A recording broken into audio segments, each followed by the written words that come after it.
Good morning, 7th graders in Clinton. Today's lesson is going to be for Thursday, May the 7th, and we are going to be on pages 360 and 361. We're going to finish up the second part of the transition in the third world and the Middle East. And I'm going to give you some review questions from yesterday's lesson, and hopefully you learned something of it. Which country gained their independence in 1947 and was split into two countries? If you said India, ding ding ding, you are correct. And if you remember, it was split into Pakistan and India. Well, who went to the Pakistan area? The Muslims, yes. And then, of course, the Hindus went to India. All right? And then the next question is, what was the first country, which African country became the first to achieve independence after World War II? Remember that one? We talked about two African countries yesterday, but the one that was first was Ghana. Okay? And Ghana actually had an easier time transitioning to its own country than Zimbabwe. Remember, we talked about Zimbabwe yesterday. And then yesterday we began talking about some of the challenges that many countries face when trying to become an independent nation. And we mentioned three. Do you remember what they were? One was the shift to socialism. One was corrupt leaders. We talked about leaders only caring about themselves and not benefiting the country. And then we also talked, before we ended up, the economic structure based on a mercantilistic model. So it was not beneficial to the free market. Remember, these European countries did everything that would benefit them.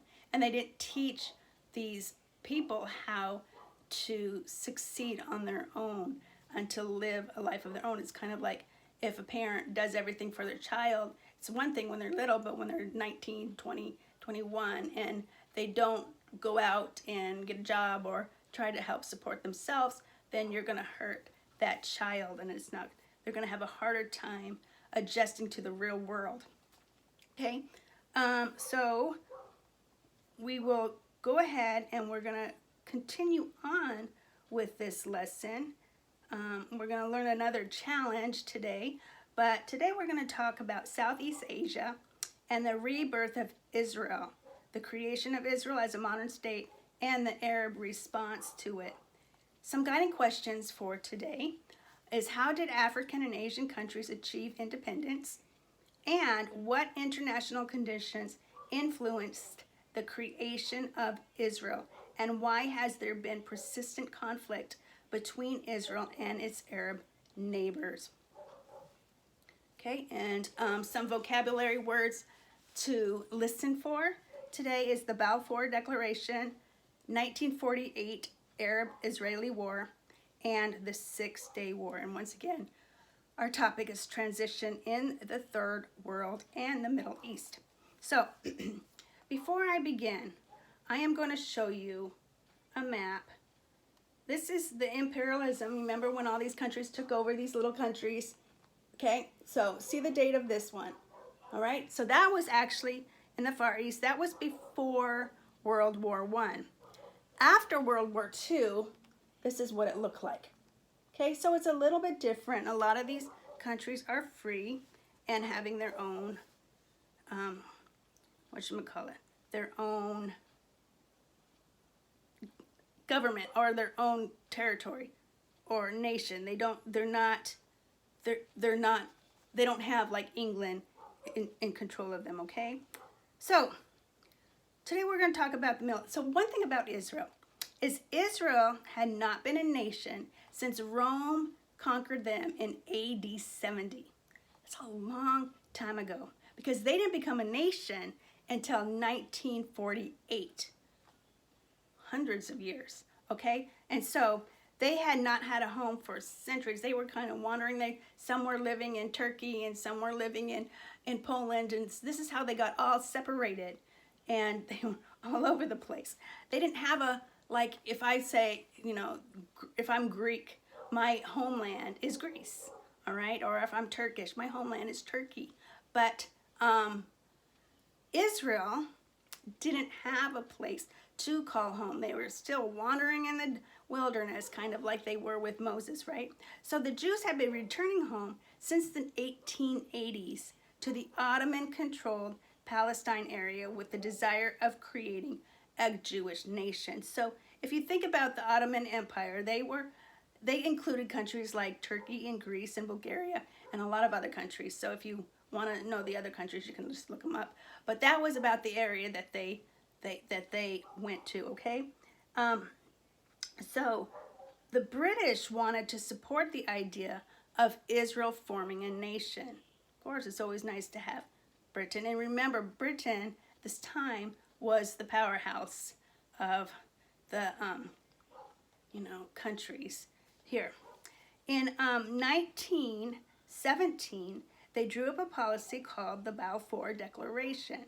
And this was the first official recognition by a world power that the Jews needed a land to call their own.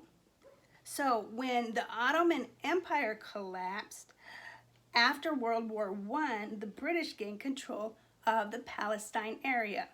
I'll show you where Palestine is. There's a map there. So that's Palestine right there. Kind of see it? Okay, so the British gained control of the Palestine area, and but because the Arabs were there too, there was a lot of tension. The Arab people and the Israeli people, or the Jewish people, have been fighting for centuries.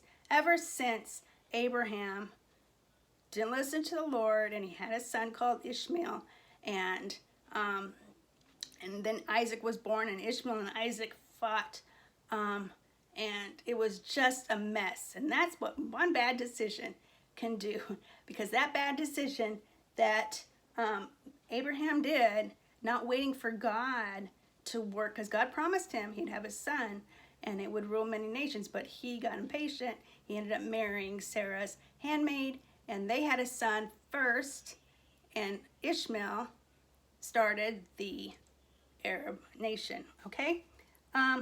However, like I said, there were tensions between the Arabs and Jews having very different agendas.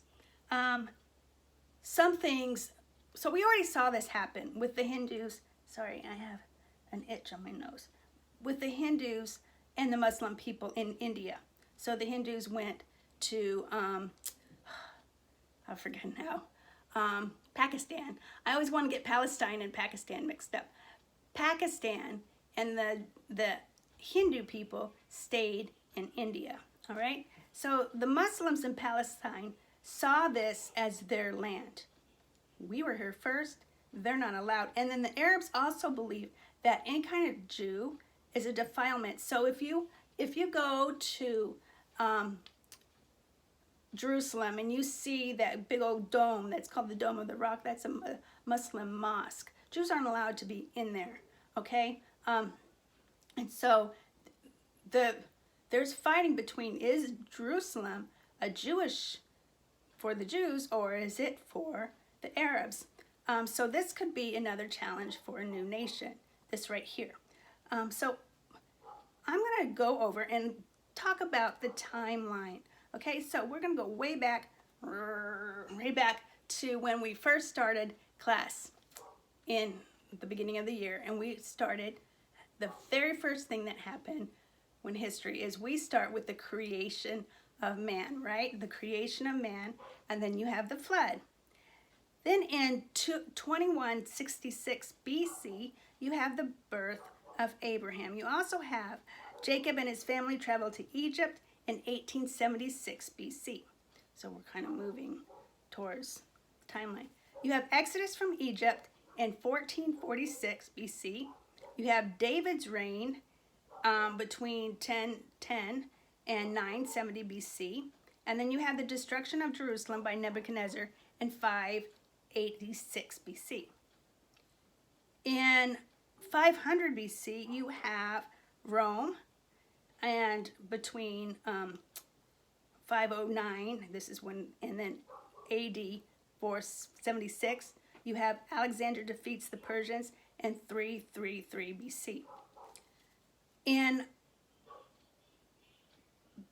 63 BC, I'm sorry, we're going backwards, Rome takes control of Judea, and then the most important thing is the birth of Christ in 6 to 4 BC. Okay, that's around the time Jesus was born. You have the destruction of Jerusalem in AD 70 by Rome, and the rise of Constantine, who ended the persecution of Christians in 312. Now listen to this one. The birth of Muhammad, 570 AD. So, 570 ADs. Who was born first? Jesus, Abraham, all these people. They're saying that the Arabs are saying Jerusalem is theirs, but you can see from the timeline that the Jews were there first. The Jews have been there those centuries way before Muhammad came and started the Muslim religion, right? Because he was the guy who started. Sadly, the British, though, gave in to Arabs' demands, and they forbade the Jews to immigrate back to Palestine for the time being. Okay, just wait. But President Truman questioned this, and Britain allowed the Jews to enter Palestine. Because, so you're going to see how the United States is going to step in and help Israel. Because of the continued hate of the Jews by the Arabs, there was a lot of violent responses they gave the Jews returning to Palestine. So a special committee was formed in the United Nations to make an Arab nation and a Jewish nation. So on May the 14th, 1948, Jewish leaders proclaimed independence and named their new country Israel. The United States immediately recognized Israel as a country and provided military aid. They're going to need help, especially if they're going to be attacked by these other countries, because Israel is a little country. Britain would eventually pull out of Palestine, and following that, there would be fighting among the Jews and, I'm going to show you another map, Arabs. So here we go. So here you have the little country of Israel. It's in the purple, and you'll see all these countries surrounding them. You see like Egypt and Lebanon and Syria and Jordan. Okay, those are all Arab countries. All right, and so they're going to attack Israel, little Israel by itself. Okay, and so this is going to start the Arab-Israeli War in 1948. This lasted 1 year with an Israeli victory, but even though they won, the fighting is still going to continue, and it's still fighting today. They're still hating today.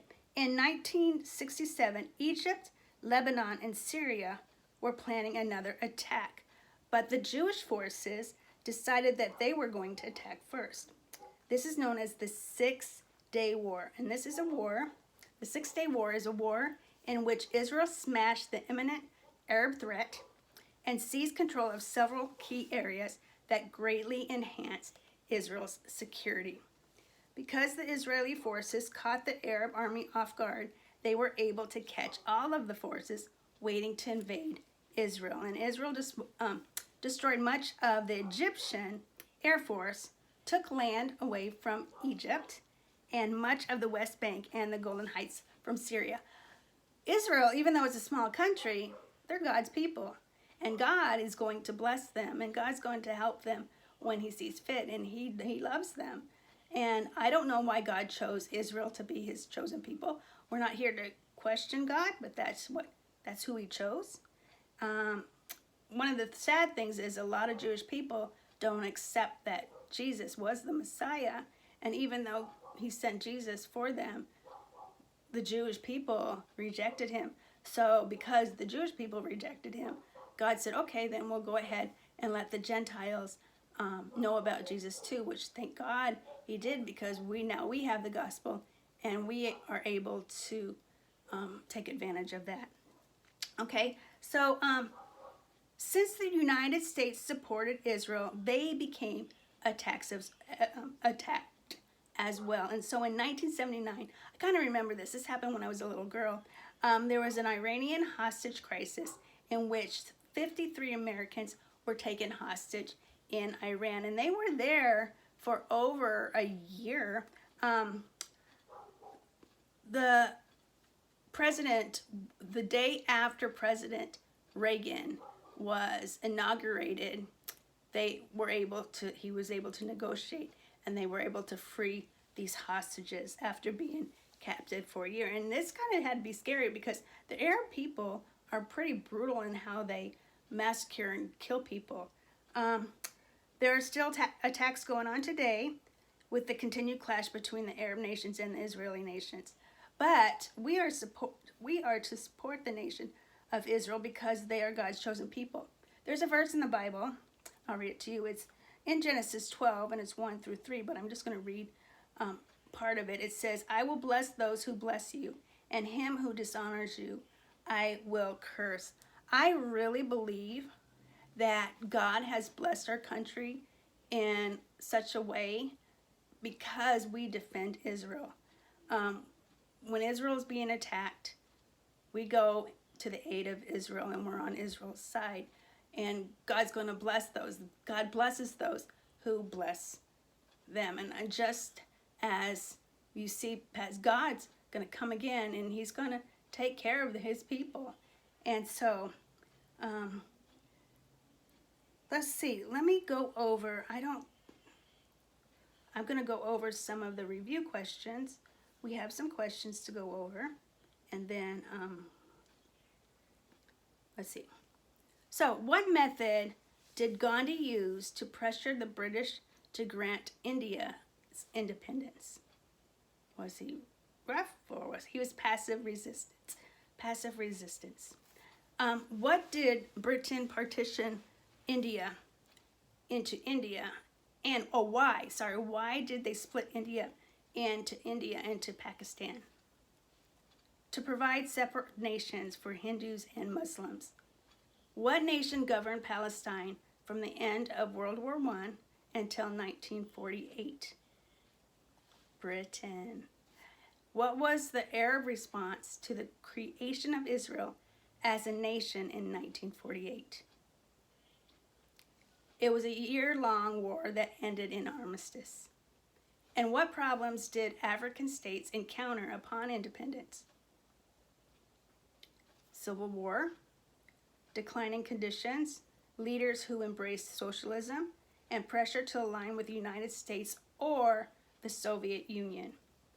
And then what religious reasons caused Muslim leaders to reject Israel's right to exist as a nation in the land often referred to as Palestine? The Muslims believe that Palestine is a holy land belonging to the Muslims. They have the Dome of the Rock there, remember?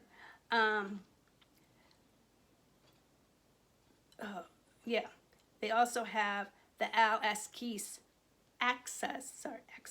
Mosque, are holy sites for Muslim.